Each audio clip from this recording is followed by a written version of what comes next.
Hi there, everyone. Welcome to Fantasy for the Ages, the show where father and son get together and talk about fantasy, sci fi, and other nerdy stuff we feel like talking about. Today it's just me, Jim, the father, coming to you. Zach is off doing other things today. I'm bringing a rapid review for you, one of only a few we've done so far, where I'm talking full spoiler about something I've enjoyed in literature that I want to tell you about. Again, spoilers in this as I talk about the remaining series, 6 books by DJ Molles. And if you've enjoyed these already, then I'll be interested to see what you think of what I have to say about them. If you haven't read them yet and you care about spoilers, stop now. Come back later after you've checked it out. This is part of the zombie apocalypse genre, but it has some unique qualities to it that I think many of fantasy fans would enjoy. If you like this episode, be sure to like it down below, and we love it when people subscribe to our channel. Take a look at all the other kinds of content we have here. It's quite varied, and I think you can find things that you'll enjoy. The premise of the remaining is pretty simple. Lee Hardin is one of 50 special operators who are part of Project Hometown, a special and secret effort of the United States to help ensure the continuation of American society, culture, and the values we care for in case something horrible happens. Lee and his fellow operators, known as coordinators, are all effective, successful veterans of combat. They're hardened military special operators, highly trained and prepared for what might come. They're literally one-man armies. But this Project Hometown thing that they've all signed up for, it's kind of like a sweet, cozy retirement gig. Here's the deal. Each of them is settled in a separate state around the country, with just kind of regular Joe Schmo identities. They're not official, special military people. They're put in a house somewhere in each state that is built on top of a specially prepared bunker.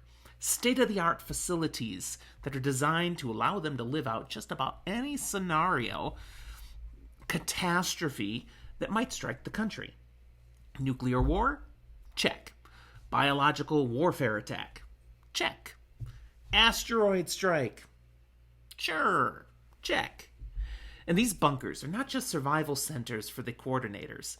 They are fully stocked with a plethora of military hardware, food, water, medical supplies, and other items that the minds who put together this Project Hometown figure would allow these operators to come out of their bunkers, find the survivors within their state, and then help them regroup and rebuild civilization, United States civilization, after whatever catastrophe has taken place. Not only is each bunker amazingly stocked, there are additional supply depots all over the state, all secret. Only the coordinators know where those are, and only they can access them with their own biometric information and codes. Now, the likelihood of such an attack occurring seems pretty small, so while these guys have trained for it, they don't think they'll ever actually have to do something. Because, we're not talking about this is preparation for some terrorist attack on Texas, or a plague that strikes Wisconsin. Project Hometown only goes into effect if something takes out the whole country, or the continent, or even a global event. The odds are small of those. The operators have been given special training in how to go about the task of helping people rebuild. Now, emphasis, helping people do it. The coordinators are not intended to become the new leaders of society. They identify survivors, help them organize, and then provide military support and guidance for the leadership of these groups. That includes arming them, supplying them with whatever they need to thrive. The training and continued readiness for this involves periodically going down into their bunkers and going into complete isolation for a period of up to 30 days. Every operator does this at the same time, and there's no advance notice for this training. They just get a go signal, and they drop what they're doing, get down, and seal the bunker, and no contact with the outside world. They just wait it out for 30 days, reading books, watching movies, exercising, whatever they want to do. They do usually have a companion with them, a military dog. Just psychologically, that's supposed to help them. But they just wait in their bunker until they get the all-clear signal from their military supervisor. And they always expect to get that all-clear signal, because these are just drills. When they go down in the bunker, they must basically pretend this is the real thing, and they're never given any indication it's not real. But it's always been just a drill.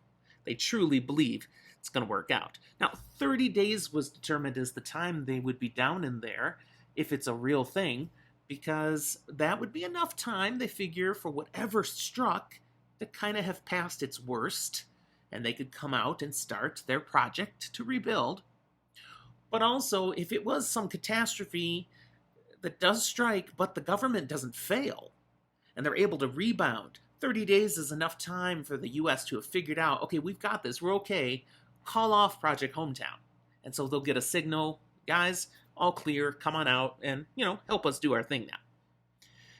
So, operators drop and lock into the bunkers when they get the signal. No questions asked. They assume it's not a drill, and they stay in isolation for 30 days. With that background in mind, the story starts with Lee Hardin in his bunker, watching the days go by. Hardin is the coordinator for North Carolina in Project Hometown, and he's getting nervous. No previous drill has gone as long as this one has. When he hits day 28, he breaks silence and tries to raise others on his radio. Nothing. Gets no response. That worries him. So he decides, I'm just going to go outside and check. Just see what's going on, what might I be dealing with.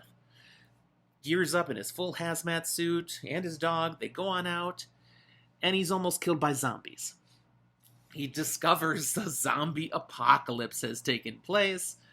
Lee, being a badass, does manage to survive, but at this point, there's no reason to just hunker down for 2 more days. Clearly, the world has fell, the U.S. is gone, it's time to initiate his mission, and Lee gets busy. Over the course of the 6 books of the remaining, we see him do his work, and it's not easy. I mean, he starts out trying to connect with survivors, and dang, he finds people who are ready to kill for a bottle of water, steal his food, or especially to get his guns and ammo. Lee has to deal with people who don't want his help, they just want his stuff. Humanity's impulses at their darndest, most depressing. Despite this, and through numerous hard experiences, Lee eventually succeeds in establishing a base of safety called Camp Ryder, and he works to make this place safe, both from zombies as well as from all the Negans of the world. Walking Dead fans, you get that reference. Project Hometown doesn't stop, though, with just reestablishing one functioning government, one settlement. He then starts building outposts and trying to identify other settlements that we can connect with, or establishing new ones. We're going to slowly bring North Carolina back. And then once that's done, he has the further intent to then reach out to nearby states. They should all have coordinators doing the same thing. And if we can start connecting, we can rebuild the country. Ironically, the worst danger that he goes into is not dealing with the zombies and not dealing with the guys in North Carolina who aren't on board. It's dealing with the other coordinators.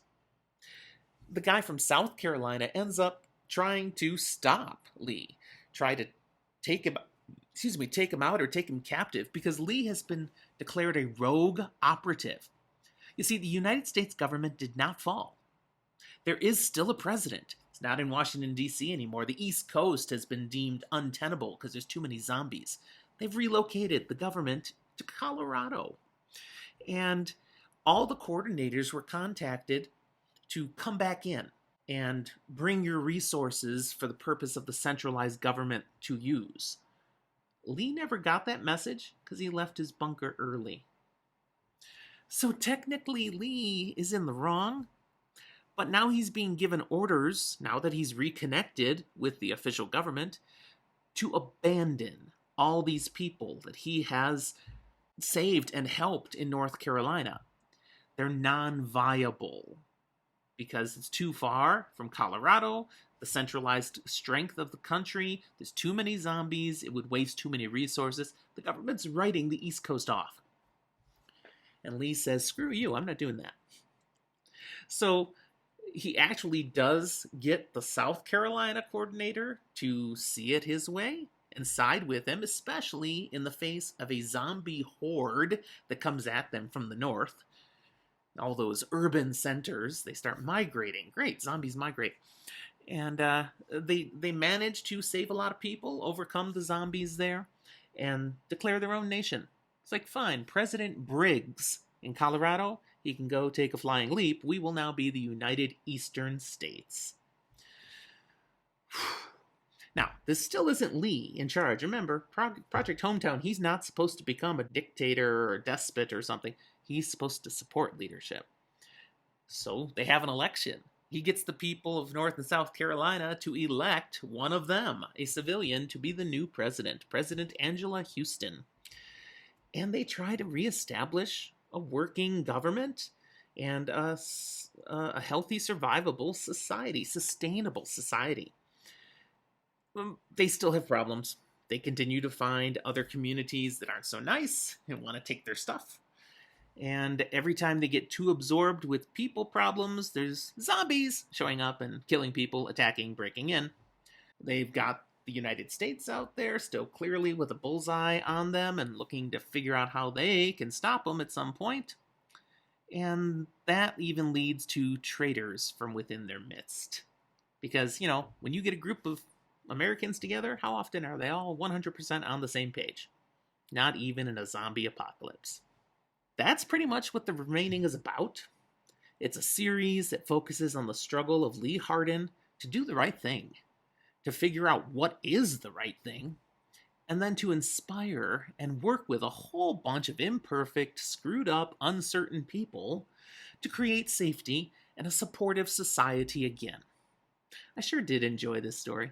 It leans into the military hardware and operating, the intrigue, political and otherwise, and the relationships and growth of our protagonist and the supporting cast around him.